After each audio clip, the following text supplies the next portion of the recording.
Hey, welcome back to Milton Daily Homes. Chuck here, and on Saturday we have the home buyer class happening at 12:30. Probably done by about 3 o'clock. About 2 hours for the class, and then question and answer.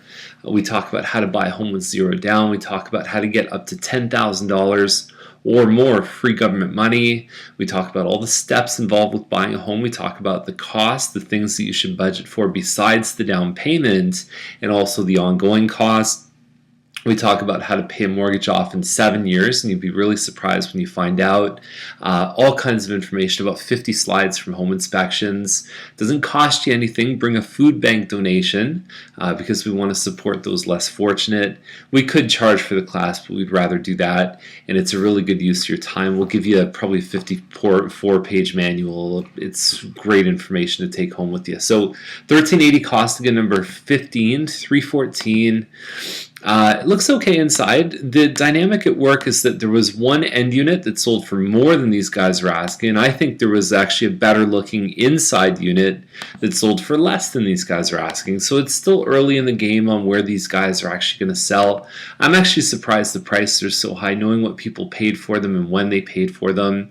But who knows? I mean, I look at the condo fees, $116, and I say, what can you buy for $334, $340 without those condo fees, and it would cost you about the same price? And you're looking at a 3-bedroom, you're looking at a driveway. A lot of these only have one parking space, so equivalent value, I'm not sure if I would be wanting to pay around that price, but other people are. So we look at that and we say, okay, that's what they're going for. So Rego Crossing 404, it's only like an 1,100-1,200 square foot home. We saw one last week with a finished basement and a walkout, listed at $419, and similar features in there. And I think this one already has an offer on it. It was listed last year. It came back out, and I think it's sold pretty quick. So that one at $419 may not be that far off. Usually a walkout will get you between $5,000 and $10,000, and it's obviously enhanced when you've got a finished basement there. So 615 Scott is probably just south of Darien Scott. You're looking at a double car garage in the back with the 3 stories. So you're only backyard, quote unquote, is the deck above the garage, right, off the kitchen, and it's one of the larger ones. It's 1990 square feet, so they could get it. I look at it like I would much rather be on a street like Cargill, which is a quieter street compared to a street like Scott, where you've got the cars zooming by all the time. Grant Way is at $439,900. Most of these models are around 1,800 square feet or so. It's a 3-bedroom. It's got a half decent kitchen with a wood fireplace, nice white pickets and risers. It looks like you might have 2-car parking in the driveway as well. $439,000. It's a good price. It's a good price for this size of home. Turner is $479,800. I don't know why this angle's here, because if it were me, I'd say, well, I probably want to hide the fact that I'm right next to 4-story buildings. But you can also use the other logic and say, hey, look, they're there. When you come see this, you're going to know that they're there. You're not going to buy the house without knowing. And so sometimes being more upfront, you might lose some showings, but you might actually get better quality showings. So I suppose it's really what game you feel like playing. 2-car parking in the driveway there. I think at $479,800, I could still count on a couple of properties that I'd probably rather be putting an offer in if I was looking in this price range. What's interesting here is you might have a basement, quote-unquote, apartment. You have to be really careful with with the wording of an apartment, because that implies legality, and a lot of basement apartments aren't legal. And now the good thing is that the rules are being a little bit looser based on provincial mandates saying, look, you need to allow affordable housing. So that's all coming through the pipes.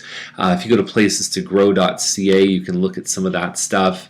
You can also just type in second suites, Mississauga, Brampton, Milton. You can type that in on Google, get a lot of information about what's going on. So Laurier is at $499,000. It's a nice wide property, 48 feet by 100 feet deep. And you look at something like this and compare it to, it's still mostly original condition, compare it to something like the one on Hawthorne Crescent that we have, and they're taking a hit for being on Laurier. and you're still original condition there. You could take some of this stuff off here, these little awnings, and sort of dress it up a little bit more in the front. Only a 3-bedroom though. That could be something that works against them. Although the advantage over Hawthorne is they do have a finished basement. But if it's original condition, someone might come in and say, I still need a lot of work to do in the basement. So good to have finished area, but it may not be something that that someone could work with right away. Donnelly 579 backs onto James Snow. So that's something to be aware of. You're certainly going to see traffic patterns. You're going to start to see development of commercial buildings across the street. And so the home itself, pretty open concept, double sinks in the master. I don't know if the photos really do it a lot of justice. There's a bit of California shutters there. And we know it's more than 2,500 square feet with 9-foot ceilings on the main floor. And the nice thing is all of these homes have the walkout basement, same as we talked about with the comparison on Rego Crossing. So McLaughlin 634.9. It's only like a 2,400 square foot home. There was one really big sale for this model last year at 630 or something like that. Totally out of left field, and I think everybody sort of paid attention that had one. I don't think it's anything special. It's a kitchen. There's your main living area, which is a combined, really, they've got it all as one room, but it's designed in the plans as being dining room is where this couch is, and then you've got a family room on this side.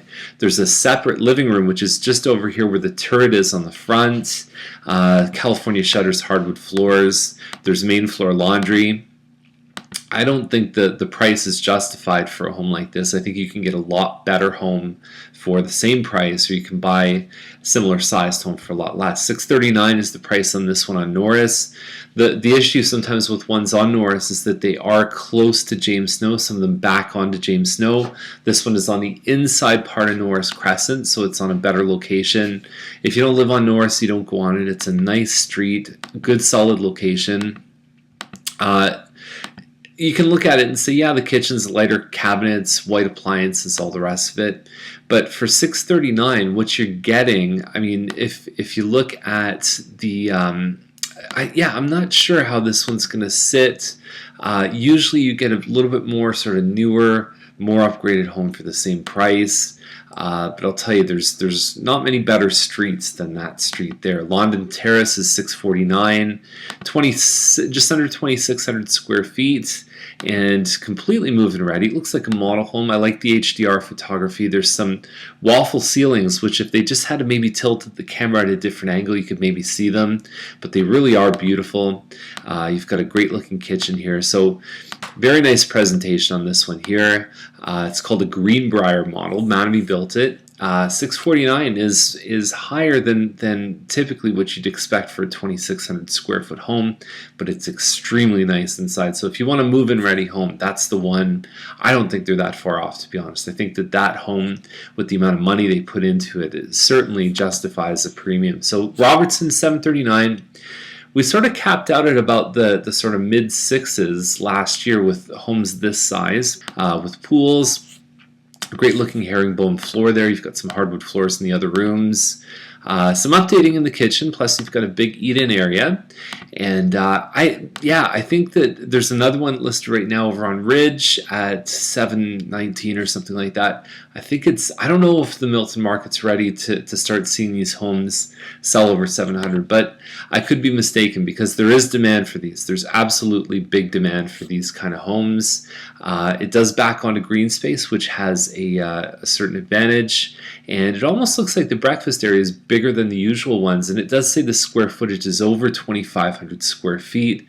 There's the finished basement. Maybe there's something I'm not seeing on paper here, and like I said, I mean, the demand can oftentimes, especially when there's not much else for sale, really push those prices up. So let's see what happens. And Robertson's, I would say, one of the better streets, one of those streets that a lot of people want to live on. And funny enough, there's a lot of agents that live on that street because they know, right? So if you have any questions, give us a call, sign up for the buyer class, and we'll see you tomorrow with more Milton Daily Homes.